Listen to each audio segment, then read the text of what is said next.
سب سے افضل چیز جو ہے وہ علم ہے، کیونکہ علم جب تک بندے کے پاس نہیں، نہ بندہ عبادت کر سکتا ہے، نہ بندہ روزہ رکھ سکتا ہے، نہ بندہ سجدہ کر سکتا ہے، نہ بندہ تلاوت قرآن کر سکتا ہے۔ جب تک علم نہیں بندے کے پاس، نہ وہ روزہ رکھے گا صحیح طریقے سے، نہ صحیح طریقے سے نماز ادا کر سکے گا۔ جس کے پاس بھی علم ہوگا وہ سجدہ بھی ٹھیک کرے گا، قرآن بھی صحیح پڑھے گا۔ پاس علم نہیں ہوگا، علم سے ناشنا رہے گا، نہ سجدہ ٹھیک کر سکے گا، نہ اللہ کی معرفت حاصل کر سکے گا۔ تو لہٰذا علم حاصل کرنا یہ بے حد ضروری ہے، اور اسی سے معرفت الہی حاصل ہوتی ہے، اور یہ سب سے افضل کل اے محبوب آپ فرما دیجئے، صیغہ امر ہے، اے محبوب آپ ہی ارشاد فرما دیجئے، هل يستوي الذين يعلمون، کیا وہ لوگ برابر ہیں جو جانتے ہیں، والذین لا يعلمون، اور وہ لوگ جو نہیں جانتے، هل يستوي، کیا یہ برابر ہیں؟ اے محبوب آپ ہی ارشاد فرما دیجئے، قل هل يستوي الذين يعلمون والذین لا يعلمون، اے محبوب اپنی زبان سے ارشاد فرمائیں، میں اپنے امتیوں کو سمجھائیں، میرے بندوں کو پیغام دیجئے، اے محبوب فرما دیجئے، هل يستوي الذين يعلمون، کیا برابر ہیں وہ لوگ جو جانتے ہیں، والذین لا يعلمون، اور کیا وہ برابر ہیں جو نہیں جانتے۔ سمجھایا یہ جا رہا ہے کہ جو جانتے ہیں اور جو نہیں جانتے کبھی برابر ہو سکتے نہیں، اہل علم اور بے علم کبھی برابر نہیں ہو سکتے، عالم اور جاہل کبھی برابر نہیں ہو سکتے۔ فرمایا اے محبوب یہی فرق مٹانا چاہتا ہوں، یہی سمجھانا چاہتا ہوں اپنے بندوں کو، علم حاصل کرو، اپنے امتیوں کو پیغام دیجئے، اے محبوب فرما دیجئے کبھی بھی عالم اور جاہل برابر نہیں ہو سکتے۔ کون سا علم حاصل کرنا ضروری ہے؟ شریعت کا علم حاصل کرنا ضروری ہے۔ انداز زندگی کو کس طرح گزارنا ہے وہ علم حاصل کرنا ضروری ہے۔ زندگی کے ہر پہلو میں قرآن کو مد نظر رکھتے ہوئے ہر قدم اٹھانا، اس کا علم انسان کے لیے ضروری ہے۔ جس نے بھی علم حاصل کرنا ہے اس کی زندگی بھی ٹھیک ہو جانی ہے، دین کی سمجھ بھی آ جانی ہے، اسلام اور شریعت سے وابستگی بھی ہو جانی ہے۔ علم حاصل کر لیا اور جس نے علم حاصل نہیں کیا کبھی برابر ہو سکتے نہیں، یہ قرآن کا اعلان ہے۔ اے محبوب فرما دیجئے جس نے شریعت کا علم حاصل کر لیا، قرآن کو سیکھ لیا، قرآن و سنت کا نور اپنے دامن میں سمیٹ لیا، اور جس نے نہیں سمیٹا وہ کبھی بھی برابر ہو سکتے نہیں۔ تو لہٰذا وہ علم حاصل کرنا ضروری ہے کہ جو ضروریات زندگی اور ضروریات دین کا ہے، کہ انسان کو حلال و حرام میں تمیز آ جائے، بلندی اور پستی کا پتہ چل جائے، ادب اور نافرمانی کا پتہ چل جائے، تعظیم اور توقیر ادب کے دائرے میں رہتے ہوئے اسے پتہ چل جائے میں نے ادب کس کا کرنا ہے۔ فرمایا گیا بڑے کا ادب کرنا تم پر ضروری ہے، چھوٹے پر شفقت کرنی ضروری ہے، نماز پنجگانہ ادا کرنی ضروری ہے، علم حاصل کرنا ضروری ہے، قرآن کو سیکھنا ضروری ہے۔ لہٰذا یہ علم حاصل کرنا، یہ قرآن کا علم ہے، یہ دین کا علم ہے، یہ شریعت کا علم ہے، یا حدیث کا علم ہے، ان تمام علوم کو اپنے دامن میں سمیٹنا یہ لازم، واجب اور ضروری ہو چکا ہے۔ کبھی بھی جاہل اور عالم برابر نہیں ہو سکتے۔ جس نے نہیں پڑھا قرآن، جس نے اسلام کے قوانین کو، شریعت اسلامیہ کے پیارے اصولوں کو نہیں سیکھا، اور جس نے سیکھ لیا کبھی برابر ہو سکتے نہیں۔ اے محبوب یہی فرق مٹانا چاہتا ہوں، اپنی زبان سے یہی ارشاد فرما، قل اے محبوب تو ہی فرما دے، هل يستوي الذين يعلمون والذين لا يعلمون، کہ بتاؤ نا تم کبھی بھی برابر نہیں ہو سکتے، عالم اور جاہل کبھی برابر ہو سکتے نہیں۔ اب اس کی تفسیر میں نہیں جاؤں گا، صرف ایک بات کرنا چاہتا ہوں کہ اللہ رب العزت نے اہل علم کا درجہ بے علموں سے بڑھا دیا ہے۔ جو جاننے والے ہیں، قرآن کا علم رکھنے والے ہیں، شریعت کے اصولوں کو جاننے والے ہیں، اہل علم کا درجہ بڑھا دیا ہے، اور بے علموں کا درجہ نیچے رکھا ہوا ہے۔ جو نہیں جانتے ان کا درجہ نیچے ہے، اور جو جانتے ہیں ان کا درجہ بلند ہے، عرفہ ہے، اعلیٰ ہے۔ برتری والے وہ لوگ ہیں جو قرآن کو سیکھتے ہیں، قرآن کو سمجھتے ہیں، شریعت اسلامیہ کے قوانین پر عمل کرنا جانتے ہیں۔ فرمایا جس کے دامن میں بلائی آ گئی گویا اس نے قرآن کو بھی سیکھ لیا، اور بلائی کب آئے گی؟ جب شریعت کے اصولوں کو سیکھے گا۔ لہٰذا قرآن، حدیث، فلسفہ، اصول، منطق یا دیگر جو علوم ہیں، جس نے جس طرح بھی علوم حاصل کر لیے اس کے دامن میں بلائی بھی آ گئی، اس کے دامن میں رحمت بھی آ گئی ہے۔ تو تو لہٰذا علم حاصل کرنا ضروری ہے۔ احادیث صحیحہ سے بھی یہ بات ثابت ہے کہ علم بہت ضروری ہے، اہل علم کا درجہ اللہ نے بڑھا دیا ہے۔ حضرت ابو ذر سے مروی ہے، آقا علیہ السلام نے ارشاد فرمایا غلام مصطفیٰ ہیں۔ حضرت ابو ذر روایت کرتے ہیں کہ نبی پاک صلی اللہ تعالی علیہ وسلم نے ارشاد فرمایا صحابہ سنو کہ علم حاصل کرنا 1000 رکعت نفل ادا کرنے سے بہتر ہے، قرآن و سنت کا علم حاصل کرنا 1000 جنازے ادا کرنے سے بہتر ہے۔ حضرت ابو ذر غفاری فرماتے ہیں کہ نبی پاک صلی اللہ تعالی علیہ وسلم نے ارشاد فرمایا کہ علم حاصل کرنا 1000 بیماروں کی عیادت کرنے سے افضل اور اعلیٰ ہے۔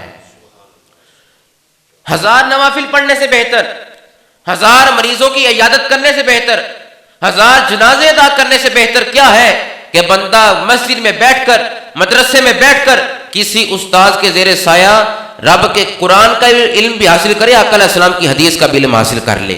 وہ 1000 نوافل ادا کرنے سے بہتر، وہ 1000 رکعت رات کو مصلی پر کھڑے ہو کر اللہ کی معرفت حاصل کرنے کے لیے جو لوگ کھڑے ہوتے ہیں، والذین یبیتون لربہم سجدا وقیاما، شانیں تو یہ ہے ان کی کہ وہ مصلی پر کھڑے ہوتے ہیں، رکوع و سجود اس لیے کرتے ہیں کہ وہ اس کی تلاش میں رہیں۔ فرمایا علم حاصل کرنا 1000 رکعت نوافل ادا کرنے سے بھی اللہ بہتر سب بندے کو ثواب عطا فرماتا ہے۔ اور مریض کی عیادت کرنا یہ نیک وکار کا طریقہ ہے، جنتی بندوں والے اوصاف ہیں، مگر فرمایا 1000 مریضوں کی عیادت کرنے سے بہتر یہ ہے کہ تو شریعت اسلامیہ کے قوانین کو سیکھ لے، اور 1000 جنازوں کو ادا کرنے سے بہتر کہ جو جنتی بندوں والی صفت ہے کہ کسی کا جنازہ ادا کرنا اچھے اخلاق کی نشانی ہے، فرمایا اس سے بھی بہتر ہے کہ 1000 جنازے ادا کرنے سے بہتر یہ ہے کہ تو قرآن و سنت کے نور کو اپنے دامن میں سمیٹ لیں۔ یہ حضرت ابو ذر غفاری فرماتے ہیں۔ اتنا افضل علم حاصل کرنا، مگر کون آج وقت کے دین کو، کون ہے جو آج شریعت اسلامیہ کے قوانین کو سیکھے؟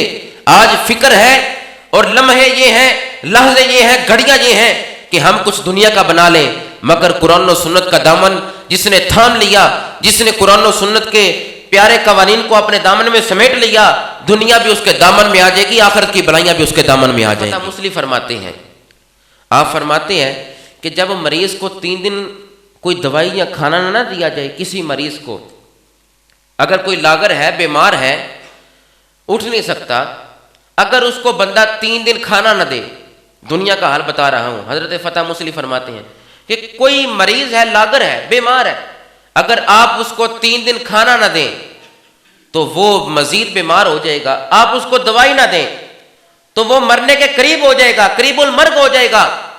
تو لوگوں نے کہا حضرت آپ بات ٹھیک کر رہے ہیں، اگر کوئی لاغر ہے، بیمار ہے، تو اگر ہم اس کو دوائی بھی نہ دیں، کھانا بھی نہ دیں 3 دن، تو وہ لاغر بھی ہو جائے گا، کمزور بھی ہو جائے گا، مرنے کے قریب ہو جائے گا۔ تو فرمانے لگے یہی بات تو سمجھانا چاہتا ہوں کہ اگر دنیا کا مریض ہو، اس کو 3 دن کھانا نہ دو، مرنے کے قریب ہو جاتا ہے۔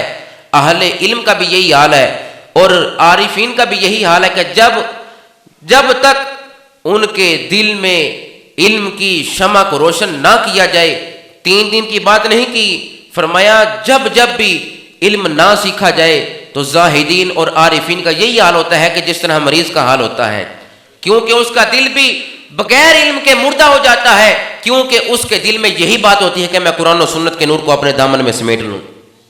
تو اہل علم تو علم سے شغف رکھنے والے، علم سے پیار کرنے والے، علم کی دولت کو اپنے سینے میں سمیٹنے والے یا اپنے دامن کو علم کی روشنی سے بھرنے والے، انہی کا بھی یہی حال ہے کہ جب علم سے دور ہو جاتے ہیں تو ان کا دل بھی مردہ ہو جاتا ہے۔ تو فرمایا دل کو مردہ نہیں کرنا، اپنے دل کو کمزور نہیں کرنا، علم حاصل کرنا ہے، اپنے دل میں قرآن کا نور رکھنا ہے، اپنے دامن میں شریعت اسلامیہ کے قوانین کو رکھنا ہے۔ اہل علم سے یہی تو بات طلب کی جاتی ہے کہ لوگوں کی رہنمائی کریں، تو جب اس کا دل ہی نور سے خالی ہوگا تو کس طرح رہنمائی کر سکے گا۔ حضرت فتح مسلم سمجھانا یہ چاہتے ہیں کہ جو علم والے ہیں، جو اس کی یاد میں رہنے والے ہیں، جب بھی قرآن سے دور ہو جائیں گے یا علم سے دور ہو جائیں گے، ان کا دل مردہ ہو جائے گا۔ تو اپنے دل کو مردہ ہونے سے بچانا ہے، تو قرآن کا علم حاصل کر کے دل کو مردہ ہونے سے بندہ بچا سکتا ہے۔ سنیے نبی پاک صلی اللہ تعالی وسلم نے ارشاد فرمایا، اب عمل کرنا یہ ہماری ذمہ داری ہے۔ ترمذی شریف کی یہ حدیث پاک ہے، ان ابی ہریرہ قال قال رسول اللہ صلی اللہ علیہ وسلم، حضرت ابو ہریرہ روایت کرتے ہیں نبی پاک صلی اللہ تعالی وسلم نے ارشاد فرمایا، خصلتان لا یجتمعان، دو خصلتیں، دو عادتیں، دو چیزیں ایسی ہیں، خصلتان لا یجتمعان فی منافق، فرمایا منافق میں دو خصلتیں، دو عادتیں کبھی جمع نہیں ہو سکتی، دو خوبیاں کبھی نہیں آ سکتی۔ منافق بندہ ہے کہ جس کو دو چیزیں حاصل نہیں ہوتی۔ سادہ سے اس کا مفہوم یہ ہے، خصلتان لا یجتمعان، کبھی بھی دو خصلتیں جمع نہیں ہو سکتی، فی منافق، منافق میں، حسن سمت ولا فقہ فی الدین، فرمایا دو خصلتیں، دو عادتیں کبھی بھی منافق کے اندر جمع نہیں ہو سکتی۔ آقا علیہ السلام نے ترمذی شریف کی حدیث ہے، فرمایا وہ اچھے اخلاق ہیں اور دین کی فقاہت ہے۔ دین کی سمجھ منافق اپنے دامن میں نہیں سمیٹ سکتا، اور اچھے اخلاق بھی منافق کے دامن میں نہیں آ سکتے۔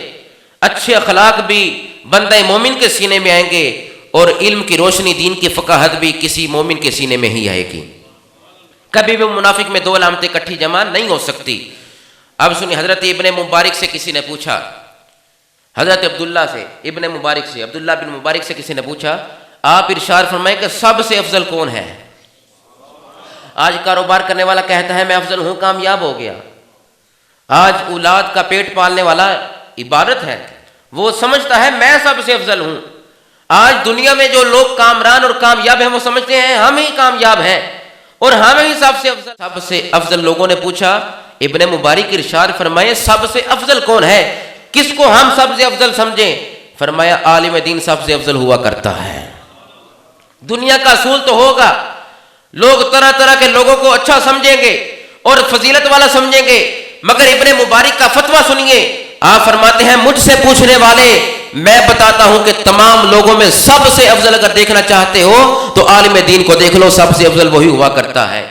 اور پوچھا کہ آپ فرمائے بادشاہ کون ہوتا ہے؟ آج تو لوگ کہتے ہیں جس کی رعایا ہے وہ بادشاہ ہے، جس کے پاس محلات ہیں، گاڑیاں ہیں، جس کی رعایا موجود ہے، جس کے وزیر موجود ہیں، وہ بادشاہ ہے۔ آپ فرماتے ہیں حقیقی بادشاہ وہ ہے جس کو وہ بنائے اور زاہد ہو جائے، اس کی تخلیقات میں غور و فکر کرے، مجاہدہ کرے، ریاضت کرے، وہی اصل بادشاہ ہوا کرتا ہے۔ اسلام نے ارشاد فرمایا، بخاری اور مسلم کی متفق علیہ حدیث ہے، فرمایا من یرد اللہ بہ خیرا یفقہہ فی الدین، اللہ جس بندے کے ساتھ بھلائی کا ارادہ کرتا ہے اس کو دین کی فقاہت عطا فرما دیتا ہے۔ اللہ جس بندے کے ساتھ بھلائی کا ارادہ کرتا ہے اس کو زیادہ زندگی نہیں دیتا، زیادہ مال و متاع یہ اللہ کی نعمت ہے، زیادہ مال ہونا اللہ کی نعمت ہے، اولاد کثیر ہونا اللہ کی نعمت ہے، کاروبار وسیع ہونا یہ اللہ کی رحمت ہے، مگر فرمایا اللہ جس کے ساتھ بھلائی کا ارادہ کرتا ہے اس کو دین کی فقاہت عطا فرما دیتا ہے۔ دین کی فقاہت حاصل کیجئے، دین کو سمجھ۔ حضرت عبداللہ فرمان ابن مسعود، اے لوگو سنو، علم کو حاصل کر لو، کہیں ایسا نہ ہو کہ علم اٹھا لیا جائے، ایسا نہ ہو کہ تم سے علم دور ہو جائے، آج وقت ہے علم حاصل کر لو۔ حضرت عبداللہ فرماتے ہیں ابن مسعود کہ آج تمہارے پاس وقت ہے، آج قرآن سیکھ لو، آج شریعت سیکھ لو، شریعت کے پیارے مسائل اور قوانین کو سیکھ کر اس کے مطابق زندگی بسر کرو، کہیں ایسا نہ ہو کہ علم اٹھا لیا جائے۔ کسی نے پوچھا ہے حضرت علم اٹھانے کی کیا صورت ہے؟ فرمایا ایسا نہ ہو کہ علم بیان کرنے والے علماء ہی دنیا سے چلے جائیں، ایسا نہ ہو کہ تمہیں پھر کوئی بتانے والا نظر نہ آئے، ایسا نہ ہو کہ تمہیں سمجھانے والا کوئی نظر نہ آئے، ایسا نہ ہو کہ تمہاری تربیت کرنے والا تمہیں کوئی نظر نہ آئے، تم اپنے مسائل لے کر پھرتے رہو، کوئی عالم ربانی نہ نظر آئے، اپنے مسائل لے کے پھرتے رہو، کوئی استاد نہ نظر آئے، ایسا نظر نہ آئے جو تمہاری تربیت کر سکے، ظاہر بھی سنوارنا چاہتے ہو، باطن بھی سنوارنا چاہتے ہو تو ایسے ہو جاؤ کہ کسی عالم کی تلاش میں لگ جاؤ، کسی استاد کی تلاش میں لگ جاؤ، کچھ سیکھنے لگ جاؤ۔ کیوں؟ سب سے افضل کام ہی یہ ہے کہ تم علم دین حاصل کر لو۔ آقا علیہ السلام نے ارشاد فرمایا العلم افضل من العبادہ، کہ علم عبادت سے بھی افضل ہے، کیونکہ سجدہ بندہ تب کر سکتا ہے، عبادت بندہ تب کر سکتا ہے جب اس کے پاس نالج ہوگا، علم ہوگا۔ اور کہا گیا نالج از لائٹ، علم نور ہے، علم ایک ایسا نور ہے کہ جو کبھی ختم نہیں ہوگا، قبر میں بھی تمہارے ساتھ جائے گا، حشر میں بھی تمہارے ساتھ جائے گا، اور قرآن تو اپنے پڑھنے والے کی سفارش بھی کرے گا۔ پھر کیوں علم سے دور ہو؟ تبیان لکل شیء، ہر روشن چیز کا ذکر قرآن میں ہے، پھر کیوں دین سے دور ہو؟ کیوں قوانین سے دور ہو؟ علم حاصل کرو، کہیں ایسا نہ ہو کہ پھر وقت نہ ملے، پھر استاد نہ ملے، پھر مرشد نہ ملے، پھر پیر نہ ملے، تمہاری تربیت کرنے والا کوئی ملے نہ، اس وقت سے پہلے پہلے اے لوگو علم حاصل کر لو. من تعلم بابا من العلم لیعلم الناس اوتیا ثوابا 70 صدیقا. اوتیا ثوابا 70 صدیقا. آقا علیہ السلام نے ارشاد فرمایا جو علم کو حاصل کرے، من تعلم بابا من العلم، ایک باب علم کا کوئی حاصل کرے، کس لیے؟ لیعلم الناس، تاکہ لوگوں کو سکھایا جائے. لوگوں کو سکھانے کے لیے وہ علم کا ایک باب حاصل کر لے. اور فرمایا اوتیا ثوابا 70 صدیقا، اس کو 70 صدیقوں کا اللہ ثواب عطا فرما دیتا ہے، کیونکہ وہ علم کا ایک باب سیکھ کر لوگوں کو سکھانے کے لیے بیٹھا ہے، اویئرنس دینے کے لیے اور علم کا نور بانٹنے کے لیے بیٹھا ہے، شریعت کے اصولوں کو بیان کرنے کے لیے بیٹھا ہے. اوتیا ثوابا 70 صدیقا. نبی پاک صلی اللہ علیہ وسلم فرماتے ہیں اس کو اللہ رب العزت 70 صدیقوں کا ثواب عطا فرماتا ہے. اب علم سے ہم دور ہیں، ہم علم سے ناشنا ہے. من خرج فی طلب العلم، یہ بھی حدیث پاک ہے، من خرج فی طلب العلم فہو فی سبیل اللہ حتی یرجع، او کما قال علیہ السلام. فرمایا جو گھر سے علم دین حاصل کرنے کے لیے نکلے، من خرج فی طلب العلم، طلب علم کے لیے نکلے، دین کا علم حاصل کرنے کے لیے نکلے، فہو فی سبیل اللہ، وہ ایسی ہے کہ اللہ کے راستے میں جہاد کر رہا ہے. کب تک؟ حتی یرجع، جب تک واپس نہیں لوٹ آیا. اتنا افضل ہم، پھر ہم اس سے کیوں دور ہیں؟ لہٰذا توجہ کیجئے، غور کیجئے، اپنے انداز حیات کی طرف غور کیجئے کہ ہم کدھر جا رہے ہیں، ہم کیوں بھٹک رہے ہیں، ہم کیوں زوال کا شکار ہیں. یہی وجہ ہے کہ ہمارے پاس علم نہیں ہے، نالج نہیں ہے، قرآن و سنت سے ہم دور ہیں. اگر وابستہ ہوتے، یہ زلزلے نہ آتے، ہمیں پتہ ہوتا کہ ہم نے کس طرح رب کو راضی کرنا ہے، تو ہمارے پاس علم نہیں. آج ہم شریعت اسلامیہ سے دور ہیں، آج ہم قرآن سیکھنے سے ناشنا ہیں، آج ہم وقت دینے سے ناشنا ہیں. تو پھر حضرت عبداللہ بن مسعود کا وہ قول، اے لوگوں کہ ایسا نہ ہو کہ علم حاصل کرنے سے تم رہ جاؤ. آج وقت ہے علم حاصل کر لو. کوئی مرشد، کوئی پیر، کوئی استاذ پکڑ لو جو تمہاری ظاہری بھی تربیت کر سکے، کوئی تمہاری باطنی بھی تربیت کر سکے. افضل عمل یہ ہے کہ علم کو حاصل کر لیا جائے. اس پر ایک بات سنیے. آقا علیہ السلام تشریف فرما ہے تو ایک صحابی رسول محو گفتگو ہیں، چہرہ بددعا کا دیکھ رہے ہیں، باتیں مصطفیٰ سے کر رہے ہیں، حضور کے چہرے کی طرف دیکھ رہے ہیں، حضور کی صحبت میں بیٹھے ہوئے ہیں، صحابی رسول ہیں، محو گفتگو. آقا علیہ السلام حضور اس سے باتیں فرما رہے ہیں، کلام فرما رہے ہیں. وہ کتنا خوش نصیب انسان ہے جس سے حضور باتیں کر رہے ہیں، جس سے حضور کلام فرما رہے ہیں. صحابی رسول حاضر ہے، محو گفتگو، وحی آئی آقا علیہ السلام پر. کیا وحی تھی؟ کہ اے نبی تیرے اس غلام کے پاس چند گھڑیاں باقی ہیں، عصر کا وقت ہے، چند لمحات گزرنے ہیں تو اس کا انتقال ہو جانا ہے، چند ساعتیں گزرنی ہے، یہ دنیا سے جانے والا ہے. ہم نے ارشاد فرمایا صحابی تیرے پاس تھوڑی مہلت رہ گئی ہے، تو دنیا سے جانے والا ہے. غلام مصطفیٰ محو گفتگو ہے. آقا علیہ السلام نے ارشاد فرمایا تیرے پاس تھوڑی مہلت رہ گئی ہے، چند لمحات باقی رہ گئے ہیں، تو دنیا سے جانے والا ہے. عرض گزاری کرتا ہے یا نبی اللہ، یا رسول اللہ صلی اللہ تعالی علیہ وسلم، میں آقا میں کیا عمل کروں کہ جو سب سے افضل ہو اور رب میری بخشش کر دے؟ فرمایا اشتغل بالتعلم، اشتغل بالتعلم، فرمایا مشغول ہو جا علم حاصل کرنے میں. تو اپنے آخری لمحات صرف کر علم کو حاصل کرنے میں، علم کی دگ و دو میں لگ جا. اگر کوئی افضل عمل ہوتا، محدثین لکھتے ہیں کہ اگر کوئی افضل عمل ہوتا تو آقا علیہ السلام فرماتے کہ تو فلاں کام کر. لہٰذا پتہ چلا کہ چند لمحات بھی زندگی کے باقی ہیں، چند گھڑیاں بھی زندگی کی باقی ہیں. تو آقا علیہ السلام کے اس فرمان سے پتہ چلا سے افضل کوئی بات ہوتی تو حضور فرماتے اس میں مشغول ہو جا، تلاوت قرآن کر لے، نمازیں پڑھ لے، نوافل ادا کر لے. فرمایا اشتغل بالتعلم، علم کو پڑھنے پڑھانے میں مشغول ہو جا، رب تیرا ظاہر بھی سنوار دے گا، رب تیرا باطن بھی سنوار دے گا.